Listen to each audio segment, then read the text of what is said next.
In March 1862, something that seemed impossible occurred in Yazoo County, Mississippi. A slave named Elijah had been buried 3 days earlier after dying from a savage whipping. His owner, Colonel Harrison Blackwood, attended the burial to be certain the body was placed properly in the ground. Blackwood even paid for the coffin, a rare act that some people viewed as guilt, while others saw it as nothing more than making sure his property was disposed of correctly. But on the third night after the burial, Elijah walked out of Riverside Cemetery, passed through the gates of Blackwood Manor, and began a path of revenge that would leave 13 people dead, uncover a fortune built on killing, and ignite a wave of slave revolts that Confederate leaders struggled desperately to crush. What truly happened inside that grave? How did a man declared dead return? And what horrifying secret was so valuable that people were willing to kill to keep it hidden? Before revealing the disturbing truth, tell me in the comments what state you are from. Now let me take you back to where this story truly began. The Mississippi Delta in 1862 was a land filled with war, fear, and suspicion. The Civil War had been raging for more than a year. Fort Sumter had fallen in April 1861. The Confederacy had claimed early victories at Bull Run and Wilson's Creek.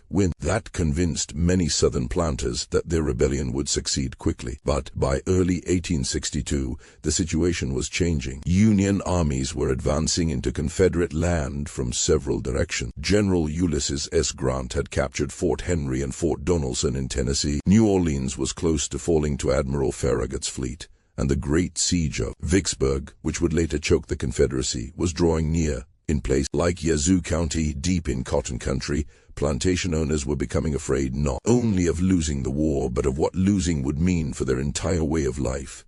Their wealth depended on slavery. Their social standing came from owning slaves. Their political power relied on keeping the system alive. If the Confederacy failed and slavery ended, they would lose everything. Not only money, but identity. Not just property, but the very base of their existence. That fear made them reckless. It made them willing to do things they might never have considered during peaceful times. It made them cruel in ways that shocked even a society already used to the everyday violence of slavery.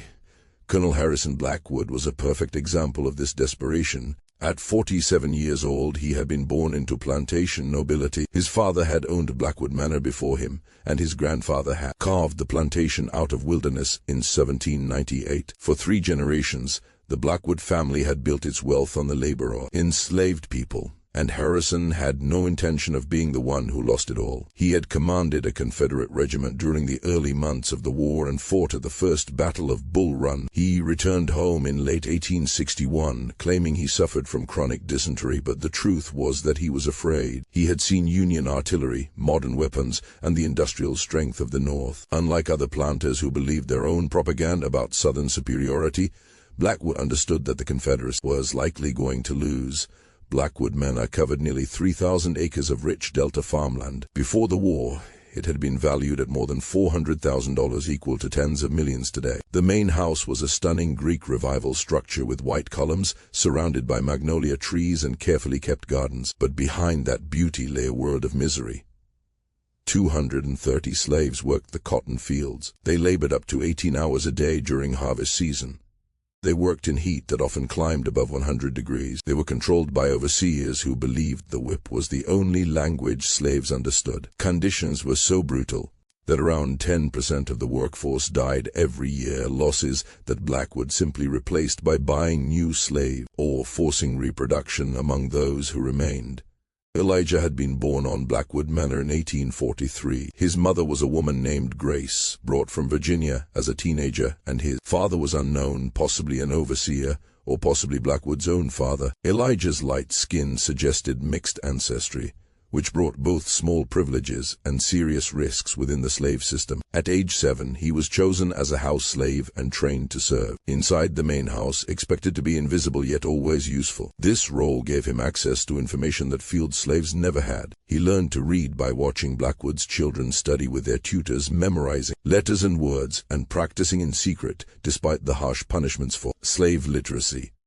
By the time he was 15, Elijah could read newspapers, follow political discussions, and understand the larger world beyond Yazoo County. This knowledge made him dangerous to Blackwood, though the colonel did not realize it. Elijah understood that slavery was not natural or unchangeable. He knew it was a political and economic system held together by violence and law. He understood that it could be resisted, challenged, and possibly destroyed. He watched the world shift around him as abolitionist movements grew in the North, tension rose between regions, and Mississippi and other southern states left Union after Lincoln's election. He waited patiently, waiting for a moment when the system might crack enough for him to act.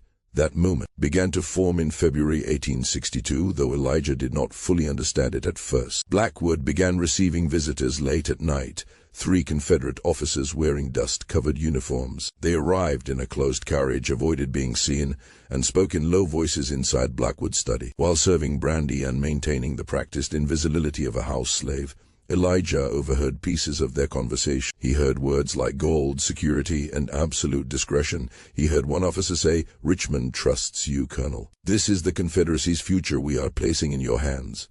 He heard Blackwood respond with firm promises of loyalty and safety. After the officers left, Blackwood's behavior changed. He became tense, excited, and fearful all at once. He spent long hours writing letters that he burned immediately after finishing them. He rode out to distant parts of the plantation where there were no fields or buildings, places with no clear purpose. He held intense whispered talks with his chief overseer, Cyrus Webb, conversations that stopped instantly when anyone came near. Something important was happening. Something secret. Something that filled Blackwood with both greed and terror. The gold arrived on the night of February 28th. 1862. Elijah was awakened at 2 in the morning by strange sounds, wagons moving through the plantation under cover of darkness, men calling out in low voices, activity at an hour that should have been silent. He crept to a window and looked out, witnessing something remarkable. A military convoy had arrived. 6 wagons pulled by 4 horses each. Confederate soldiers surrounded them, at least 30 men, all heavily armed. Overseeing everything was a young officer, a captain whose nameplate read Brennan. The wagon stopped at Blackwood's largest barn, usually used to store cotton during harvest, but currently empty since the 1861 crop had already been shipped. Soldiers began unloading heavy wooden crates from the wagons. Each crate required 2 men to carry and made metallic noises when shifted. There were 20 crates in total, all stamped with Confederate Army markings. The unloading took nearly 2 hours. When it was done, the barn was secured with 3 separate padlocks. Guards were posted outside, and Captain Brennan went to stay in the main house as Blackwood's guest. Over the next 3 days, Elijah slowly put together what had happened. The crates contained gold, Confederate gold worth around $2 million. This was not ordinary gold. It was part of the Confederate Treasury Reserve, an emergency fund meant to keep the rebellion alive if everything else collapsed. The gold could be used to buy supplies, pay soldiers, and seek support from European nations. It had been moved from Richmond to Jackson as Union forces threatened the Confederate capital. Now it was being split among hidden locations across the Deep South. Even if Richmond fell and the government collapsed, this gold could fund guerrilla resistance and continue the war by other means. Blackwood Manor had been chosen as one of these hiding places because of its isolation, its tightly controlled slave population, and Blackwood's reputation as a fierce Confederate loyalist. Captain Wesley Brennan commanded the 6 soldiers assigned to guard the gold. They were ordered to stay at the plantation until new instructions arrived from Richmond. It could take weeks or even months, depending on how the war unfolded. The soldiers settled into a routine. They slept in the barn with the gold, ate meals at the main house, and patrolled the grounds. Most were barely 20 years old, proud of their mission but bored by the dull guard duty. Elijah watched all of this with growing awareness. $2 million in gold hidden on the plantation, guarded by only 6 soldiers. If that gold could be taken, if it could be removed from Confederate control, it could change everything. It could fund escapes, buy freedom for hundreds of families, and support the Union cause. But how could one slave, or even all 230 slaves, overpower armed guards? How could 20 heavy crates be moved without discovery? How could Confederate gold be turned into real freedom? Those questions became meaningless on the night of March 3, 1862. That was the night Harrison Blackwood decided that $2 million sitting on his land was too tempting to ignore. That was the night he chose personal wealth over loyalty to the Confederacy. That was the night he became a murderer on a scale that shocked even Elijah, who believed he had already seen every form of cruelty slavery could offer. It began quietly. Blackwood invited Captain Brennan and his 6 soldiers to dinner at the main house, a formal dinner, the kind wealthy planters used to display their power and success.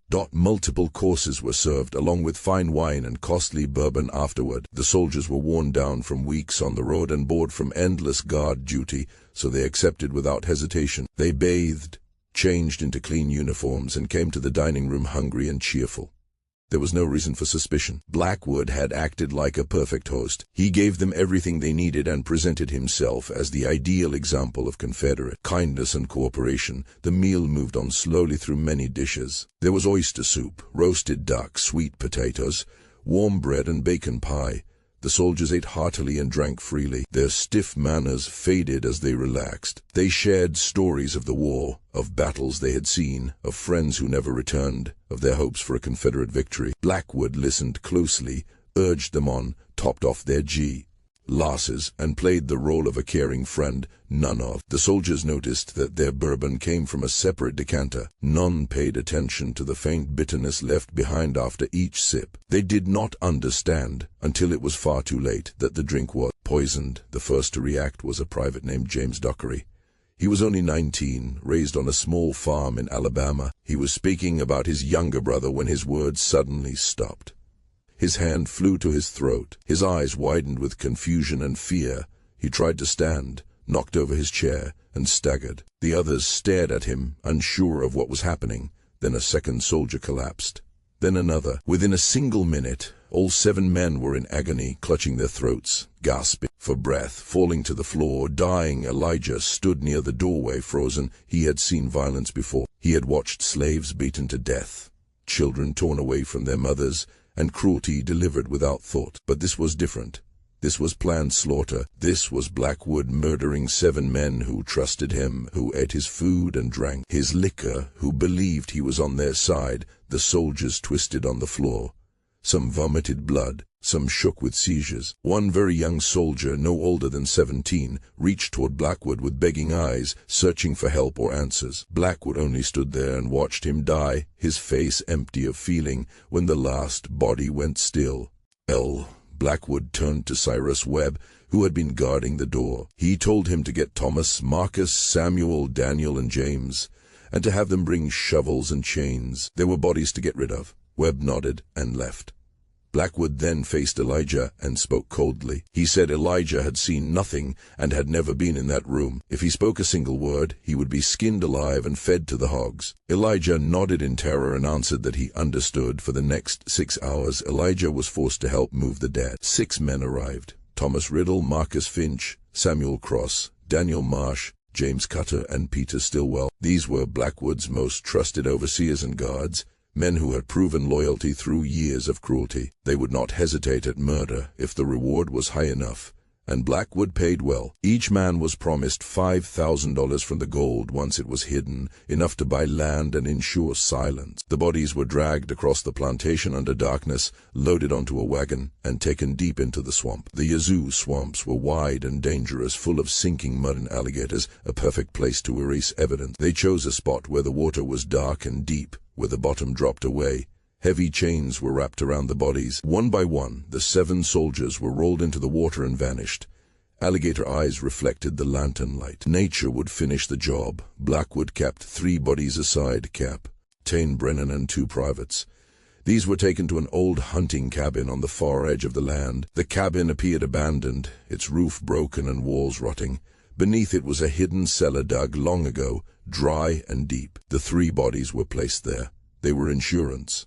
If Confederate officials came asking, Blackwood could show these bodies and claim the men had fought over the gold and killed each other. Guns were placed in their hands, the scene arranged with care. Then the gold was moved. All 20 crates were hauled from the barn to the cellar. Each crate weighed over 100 pounds and required 4 men to lift. They worked all night. By morning, the gold was hidden, the cabin disguised again, and every sign of work removed. The 6 men were paid their shares and sent away to different parts of Mississippi, warned never to speak or contact one another. Elijah received no money. He received threats. The next morning, Blackwood summoned him and showed him a whip fitted with metal barbs. He told Elijah he was smart, which made him useful but also dangerous. If Elijah ever spoke, Blackwood would destroy him and everyone he loved, including his mother Grace and his sister Ruth. Elijah lowered his eyes and agreed, but inside, Elijah was already planning. He knew he could not act yet. He had to wait, collect proof, and prepare. He believed the Confederacy would lose. The Union was stronger and better supplied. When federal forces came, that would be his chance.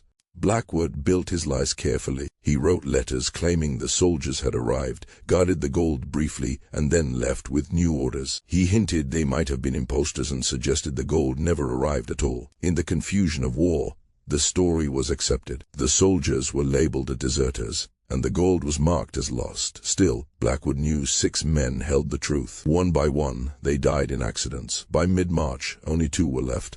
They confronted Blackwood, demanding safe passage. He agreed and prepared an ambush.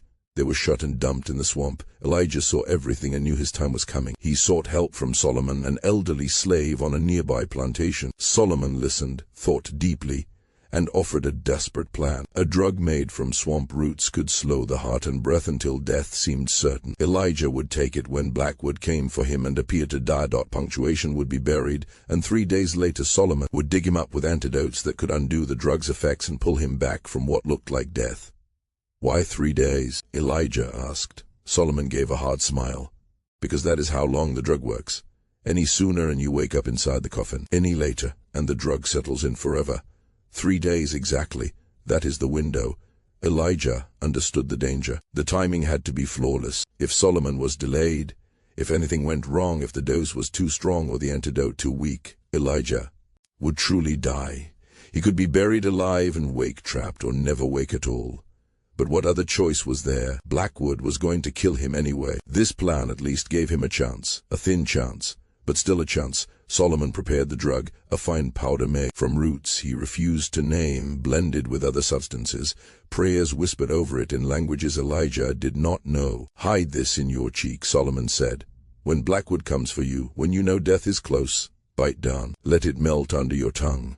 Your heart will slow. Your breathing will stop. You will feel yourself fading. Do not fight it. Let it happen. Trust me to bring you back." He also handed Elijah a small knife. "If the drug fails, if you must fight, this is your last choice."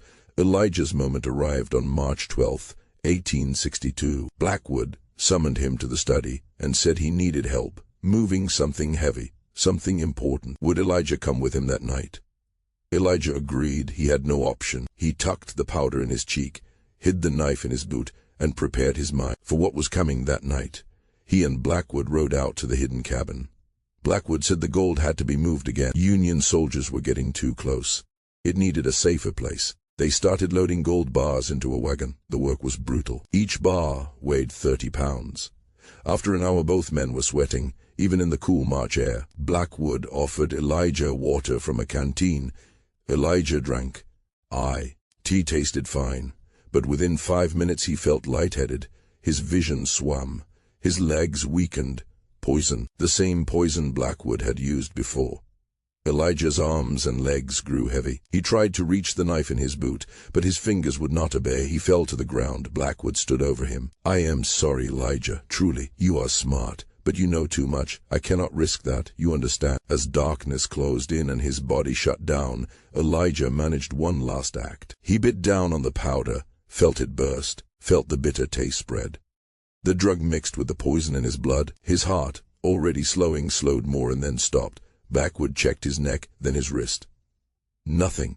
Dead. Good. He dragged Elijah's body about 50 yards into the woods, left it there, and went back to move. The gold alone. The body was found the next morning by field slaves on their way to work. They knew Elijah at once and ran to report it. The overseer on duty, a new man named William French, who had not been part of the killings, came to look. Elijah was cold and stiff, no pulse, no breath, no response, clearly dead. French reported it to Blackwood. Blackwood arrived, acted shocked and upset. Said Elijah must have tried to steal, must have followed him to the cabin. There had been a struggle. He claimed self-defense. No one challenged it. A slave stealing from his master was expected. A master killing a slave for theft was accepted. The other slaves said nothing. They knew spee. Aching up meant death. They knew the system protected masters, not them. They knew justice was not meant for people like them. Still, they grieved quietly, Elijah had been kind, he had been sharp. He was one of the few house slaves who treated field workers with respect. His death hurt the whole community. They washed his body, wrapped him in clean cloth, and prayed over him in the slave quarters, far from the eyes of masters. Here Blackwood made his fatal mistake. Maybe he felt guilt. Maybe he wanted to look respectable. Maybe he simply wanted to be sure Elijah was truly gone. He paid for a real coffin, wood with brass handles. He bought a plot in Riverside Cemetery where slaves and free blacks were buried. Most strangely of all, he attended the funeral. The funeral took place on March 13, 1862 at midday. Around 40 slaves came, everyone Blackwood could spare. An old preacher named Tobias spoke over the coffin, quoting scripture about freedom, justice, and God's final judgment. The slaves sang spirituals, songs that hid messages of escape and hope, and the fall of oppression. Blackwood stood in the back, uneasy, watching everything closely. The coffin was lowered. Dirt was shoveled in. Blackwood watched until the grave was full, until the mound was shaped, until the marker was set. Only then did he leave, satisfied that the problem was finished. His last witness was buried. His secret was safe. The gold was hidden. His future was secure. If the Confederacy won, he would turn the gold and claim reward. If the Union won, he would keep it and rebuild. Either way, he believed he had won, but Blackwood was wrong. Elijah was not dead. The drug worked exactly as Solomon said. It slowed Elijah's heart to 1 beat every 2 minutes. His breathing dropped to 1 shallow breath every 5 minutes. Too faint to notice, convincing enough to fool everyone. Elijah was aware, trapped inside himself, awake but unable to move or speak. He felt the washing. He felt the wrapping. He felt the coffin close. He felt himself lowered into the ground. He heard dirt strike wood. He felt the crushing weight above him. Darkness. Silence. Total isolation. The drug held him between life and death. Not fully awake, not fully asleep. Time lost meaning. He drifted. Sometimes he thought he was dead. Sometimes he thought this was hell. Sometimes he feared the drug had failed and he would remain like this forever. But one thought stayed with him. Trust Solomon. Solomon will come. 3 days, just 3 days above ground. Those days crawled by for Solomon. He was risking everything. Grave robbing could mean death, even for a slave's grave. But Solomon planned carefully. He chose 4 men he trusted without question. Men hurt by Blackwood, men who wanted justice. Marcus, whose wife had been sold away. Isaiah, whose son was beaten to death. Joshua, taken from his parents as a child. Caleb, who watched his sister abused by Blackwood's guests. On the night of March 16th, 3 days after the burial, the 5 men met at Riverside Cemetery. They brought shovels, lanterns, and the antidote Solomon made. The cemetery was empty. They found the fresh grave easily. They dug in silence. Every shovel sounded loud in the night. Every scrape felt dangerous, but no one came. After 2 hours they hit wood. The coffin. They cleared the dirt and pried it open. Lantern light showed Elijah's face, gray and sunken, truly dead in appearance. Marcus felt his neck. Nothing. "We are too late," he whispered. Solomon pushed him aside, searched more carefully, and found it. A pulse. Barely there. 1 beat every 2 minutes. "He is alive." They lifted Elijah out and laid him beside the grave. His body was limp, unresponsive. Solomon had 3 antidotes, 1 for the heart, 1 for breathing, 1 for the mind. He gave them in order, poured them into Elijah's mouth, rubbed his throat, waited. Nothing. Minutes passed. 5, 10. "Maybe it failed," Isaiah said. Then Elijah gasped. A violent, desperate breath. His eyes snapped open, wild and unfocused. His body shook hard. The men held him as his system fought back. His heart raced. His lungs dragged in air. He vomited dark bile, coughed, shook like he was freezing in the warm Mississippi night. After 10 minutes he could see clearly. He recognized Solomon. "Did it work?" he whispered. Solomon smiled. "You are alive. That is enough." Elijah tried to sit up and failed. His body was too weak. 3 days without movement, food, water, or proper blood flow had broken him down. "Blackwood," he said weakly. "Blackwood thinks you are dead," Marcus said. "Everyone does. You are free now. We can take you north." But Elijah shook his head. "Not yet. It is not finished. Blackwood must answer. He must pay. And even if you heal, what then? Blackwood has guards. He has guns. He has influence. You are just one man." Elijah forced a smile, a hard and broken smile. "I already died. I was put in the ground. I came back again. Do you really think Blackwood's guards frightened me after that? He grabbed Solomon's arm tightly. Help me grow stronger. Help me prepare. Then I will do what must be done. The other men stayed quiet, thinking through the choices, measuring danger and cost. At last Marcus spoke. My wife died because of men like Blackwood. She died giving birth because he refused to pay for a doctor. If you are going after him, I am with you. Isaiah nodded slowly. My son deserves justice. I will help as well. One by one, the others agreed. This was no longer only about Elijah. It was about every slave who had suffered, every family torn apart, every life stolen by the plantation system. They filled the grave back in, made it look untouched, then carried Elijah far into the swamp to a hidden camp where escaped slaves lived. It was a maroon community that had survived for decades. Around 30 people lived there, families who had run away, individuals who chose freedom in the swamp instead of chains on plantations. They lived by H, hunting and fishing and sometimes raiding plantations for supplies. They welcomed Elijah, cleared space for him, shared food and medicine. Over the next week, Elijah slowly recovered. His body had endured terrible damage, the poison, the drug, 3 days close to death. He was thin and weak, but he was young and strong. With rest and food, his strength returned. More importantly, his mind worked constantly. He planned his revenge, planned how to expose Blackwood, planned how to take the gold, planned how that gold could be used to help his people. This was not only about killing Blackwood, it was about destroying everything he stood for. It was about proving the powerful could fall, about showing that slaves were not helpless victims but people who could fight back. The first target was Cyrus Webb, the chief overseer.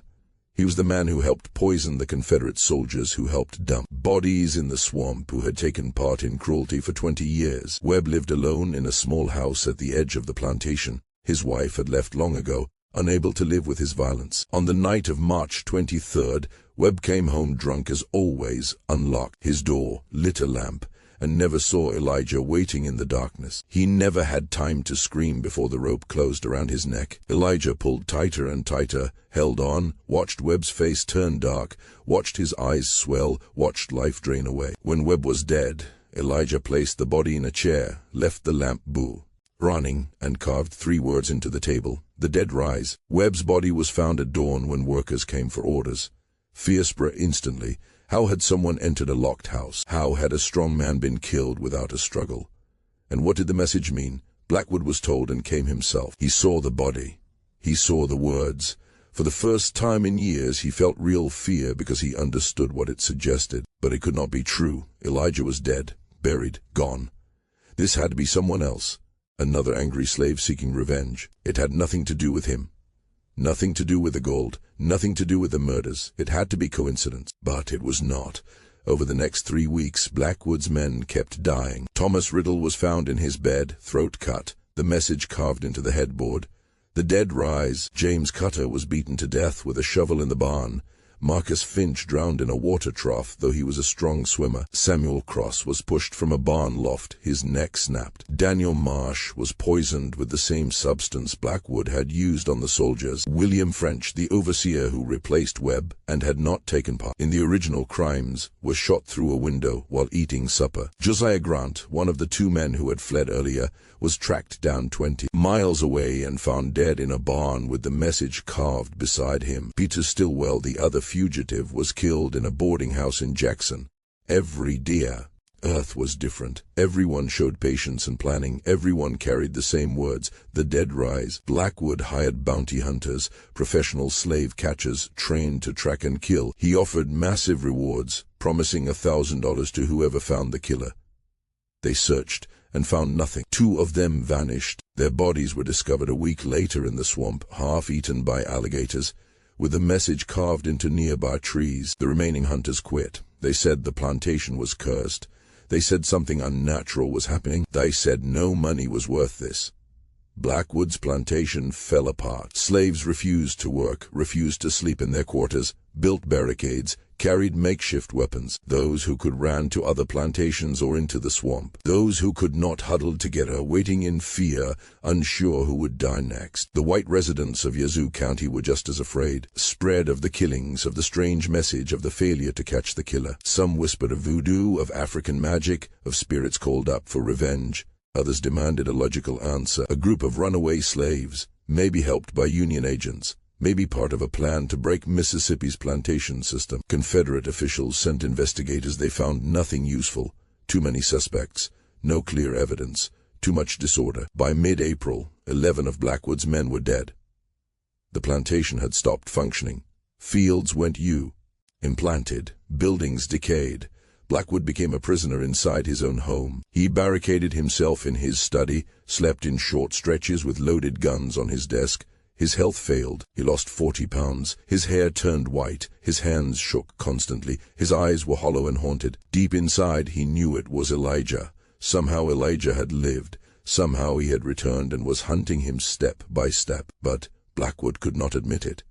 He could not admit he had failed to kill a slave. He could not confess to the murders that explained Elijah's revenge. So he stayed silent and waited for the death he felt was coming. Then on April 20th, 1862, what seemed like salvation arrived. A unit of Union cavalry rode into Yazoo County. They were advance scouts for the coming siege of Vicksburg. They were gathering information on Confederate positions and supplies, searching for anything useful to the Union war effort, and for slaves willing to talk. Their commander was Captain William Terrell, a hardened officer from Pennsylvania. Elijah saw his chance. He came out of hiding, approached the Union camp at night, and told Terrell about Confederate gold, about murders, about crimes that demanded justice. Terrell was doubtful. He had heard many wild stories since entering Mississippi. Slaves often exaggerated, hoping for protection. But Elijah gave names, places, and clear details. Terrell chose to investigate. On April 24th, Terrell and 20 soldiers rode to Blackwood Manor and demanded to search the property. Blackwood, desperate and terrified, refused at first. He claimed it was Confederate land. He claimed the Union had no authority. Terrell answered coldly, "I have 20 armed men. That is enough authority. You can cooperate and make this easy, or resist and make it hard. Choose." Blackwood gave in. He sent word to the few guards left to hide the gold and move it before the Yankees found it. But Elijah guided the soldiers straight to the hidden cabin and the cellar below. They arrived before anything could be moved. They found all 20 crates of gold. They also found the 3 bodies Blackwood had kept hidden. Captain Brennan and 2 privates still in Confederate uniforms, arranged as before, recognizable despite decay. Terrell inspected the scene, read the army markings, counted the gold, examined the bodies, and understood everything. This was not just theft. It was the murder of Confederate soldiers and the stealing of government gold. Even under Confederate law, these were crimes punishable by death. Terrell arrested Blackwood immediately, along with the 3 remaining guards who were trying to move the gold. They were taken to the Union camp under heavy guard. News of the discovery spread fast. Federal officials arrived from Jackson. A judge advocate was sent to decide legal action. Though the crimes involved Confederate soldiers, the Confederacy no longer controlled the area. Union military law applied. The ruling was clear. Blackwood LD face a Union military tribunal for the murder of 7 Confederate soldiers and theft of government property. If convicted, he would hang. The trial took place on May 10, 1862, in a seized courthouse in Yazoo City. It was fast but thorough. Evidence was overwhelming: the gold, the bodies, Elijah's testimony from slaves about suspicious deaths, accounts of Blackwood's actions and words. The defense attorney, a Confederate supporter forced to take the case, had no real defense. The facts could not be denied. On May 12th, the verdict came back guilty on all charges. The sentence was death by hanging. Blackwood and his 3 guards would die together. The execution was set for May 15, 1862. 3 days later, Blackwood spent his last days in a cell, writing letters to his wife who had fled to Alabama, writing excuses, claiming he acted to protect Confederate resources, claiming the soldiers had been deserters who he tried to intimidate them, saying it was all a misunderstanding. But nobody believed him, and nobody cared anymore. His time was finished. On the morning of May 15, 1862, 4 gallows were built in the public square of Yazoo City. A large crowd gathered there. Union soldiers stood beside freed slaves and local townspeople. Everyone had come to witness the execution of Harrison Blackwood. This was the same man who had once been powerful, feared by May, and completely convinced of his own superiority. Now he stood as a condemned criminal, waiting for a Union noose. The 4 men were brought forward with their hands tied and their faces drained of color. Blackwood's guards collapsed emotionally. They cried, begged, and pleaded for mercy. Blackwood himself stayed stiff and quiet, maybe frozen by shock, or maybe already accepting what was coming. The nooses were fitted around their necks. The sentence was read aloud. Captain Terrell asked if any of the condemned men wished to speak their final words. The 3 guards stayed silent, but Blackwood spoke up. His voice was calm and firm. He said he regretted nothing. He claimed he had acted to protect Southern wealth from Northern invasion. He said he would do it all again. He declared that the Confederacy would win, and that the Yankees would one day hang for their crimes against the nation. The words sounded brave and defiant, but they were empty. Everyone then knew the Confederacy was losing the war. Everyone understood that Blackwood had not died for the Southern cause, but for his own greed. The trapdoors dropped open. All 4 men fell. 3 of them died right away. Their necks snapped cleanly, and their deaths were quick. Blackwood was not so lucky.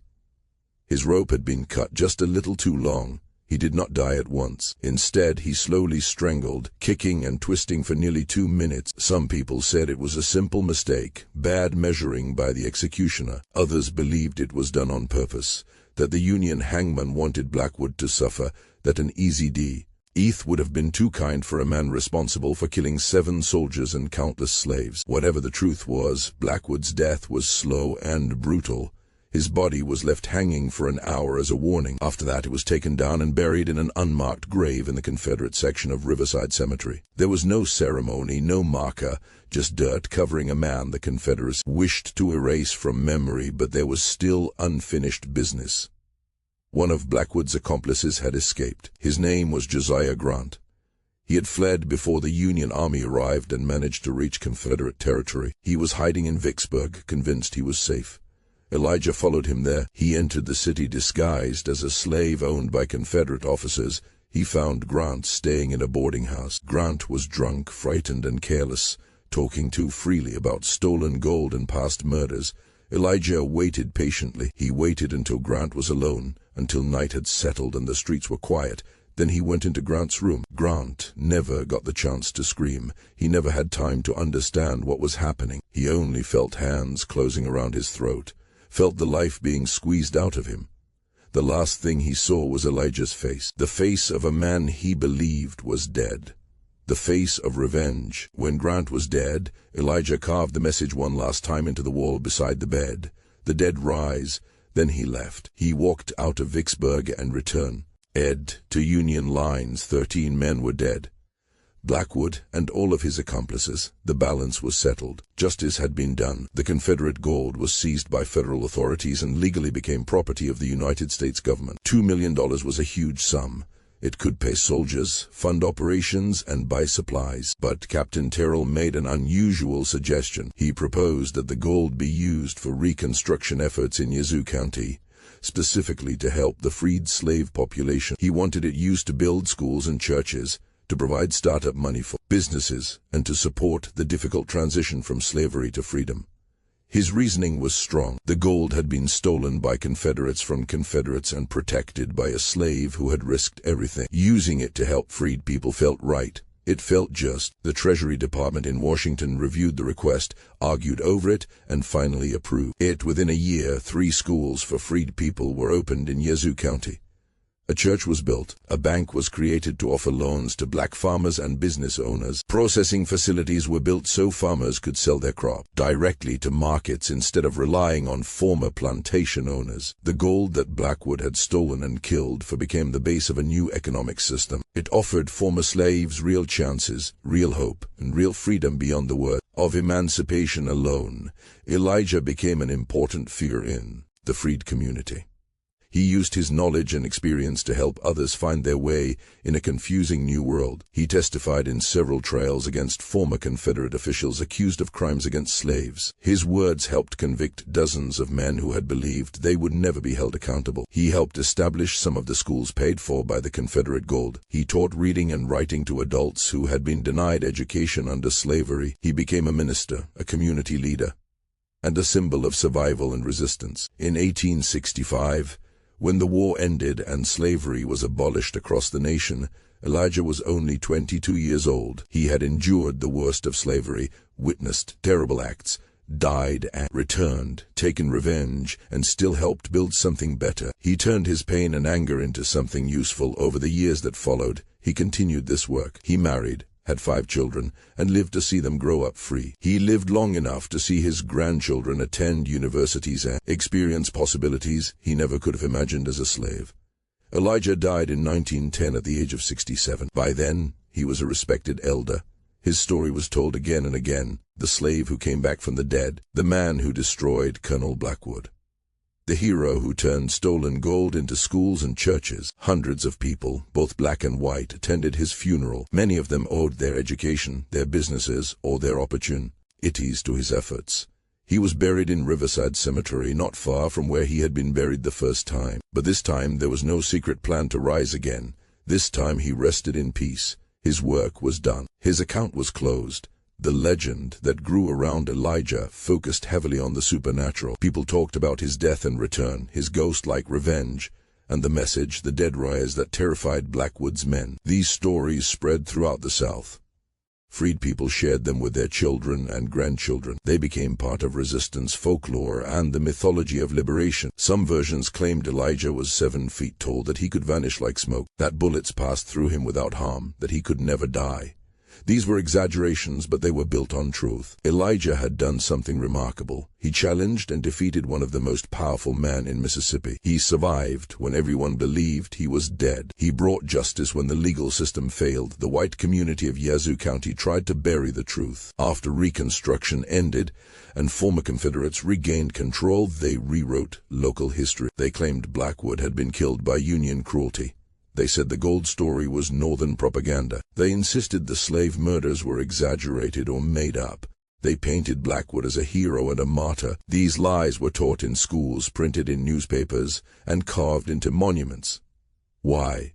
Within a generation, many white families believed their ancestors were victims instead of perpetrators. These were the familiar lies people told themselves to avoid facing painful truths. In the black community, the real story survived. It was passed down, carefully protected as testimony. My great-great-grandfather knew people who had been enslaved on plantations near Blackwood Manor. They had seen the panic as Blackwood's men began dying. They celebrated when Union soldiers arrived and arrested him. They watched the hanging and felt that justice, though late and imperfect, had finally arrived. That knowledge was passed through generations.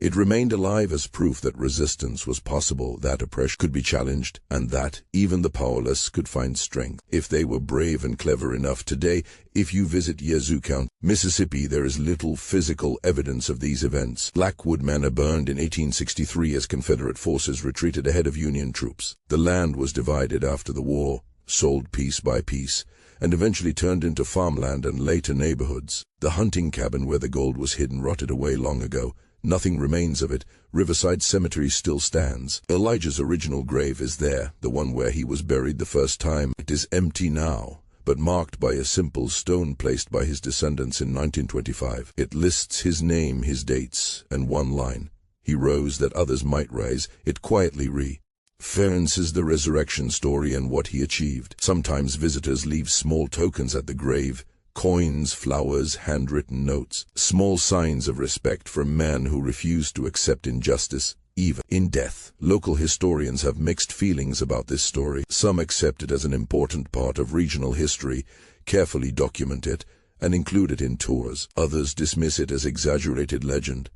They point out missing proof and conflicting details. They suggest the story may have been invented or greatly enhanced during Reconstruction for political reasons. They are not entirely wrong. The story has grown over time, details were added, supernatural elements became stronger. Some parts are likely legend more than fact, but the core of the story is supported by records. Union military documents confirm the seizure of gold at Blackwood Manor on April 21, 1862. They confirm the discovery of 3 bodies identified as Confederate soldiers. They confirm Blackwood's arrest, trial, and execution on May 15, 1862. They confirm testimony from a slave named Elijah regarding theft and murder. Confederate records that survived the war also confirm that a shipment of Treasury gold disappeared in early 1862 and that Captain Wesley Brennan and others were involved. Even if the full truth was never meant to be remembered, 6 soldiers were first reported as deserters, a claim that was later changed to murder when their bodies were discovered. The documents and records back up the main story, even though some details are still argued about. What is your view of Elijah's story? Do you think he truly died and was brought back through African medicine, or was it a carefully planned trick that slowly turned into legend? Do you feel his path of revenge was fair or necessary? 13 men lost their lives by his actions or by orders he gave. Does that make him a hero, a killer, or something far more complicated?